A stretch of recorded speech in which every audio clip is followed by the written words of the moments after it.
ako si Christina Borge. Uma-attend ilang taon, more than 30 years. Sa akin kasi yung unang-unang ano ko is healing.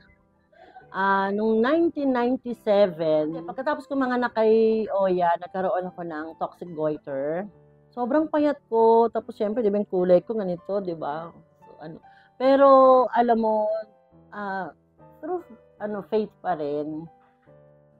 Syempre, kung ano yung pananalalig mo sa Panginoon, yun yung, nagagaling ka. And, natulong din ni Pastor, kasi nga, yun, tumawag si Henry doon kay Pastor na nasa abroad si Henry, na ipag-pray ako. Then, yun naman, gumaling naman ako. Hindi na ako kailangang operahan.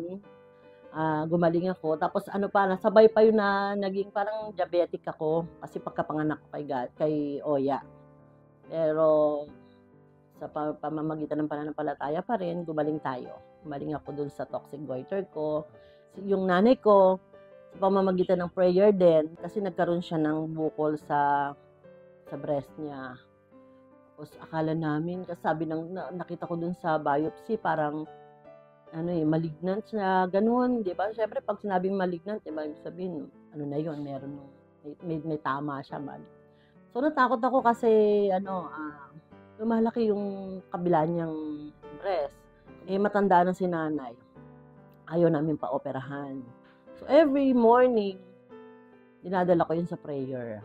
Pray ko siya. Tapos, alam mo, after 1 year, October, nakalimutan ko yung kung anong year siya eh. Tapos, October, tapos another October na naman the next year. Unti-unti, lumiliit siya. Hindi ko na napapansin na lumiliit siya. Ayun, gumaling siya. Hanggang ngayon, ay, buhay pa si nanay, ay. Diba? Malakas pa.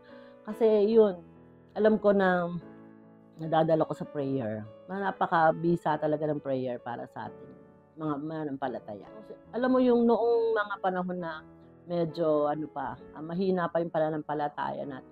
Halos, nalubog ako sa utang, lalo na nag-aaral yung mga anak ko. Praise the Lord, kasi nakawala. Yun yung maganda ngayon, is nakawala ako sa mga utang. Sa tulong ng Panginoon, nagkakaroon ng unti-unti, gumaganda yung buhay. Meron tayong may bahay. Kung iisipin ko noon, halos lahat ng tao, lahat ng kakilala ko, uutangan ko para lang makaraos. Pero purihin ang Diyos talaga. Hindi na ako mangungutang.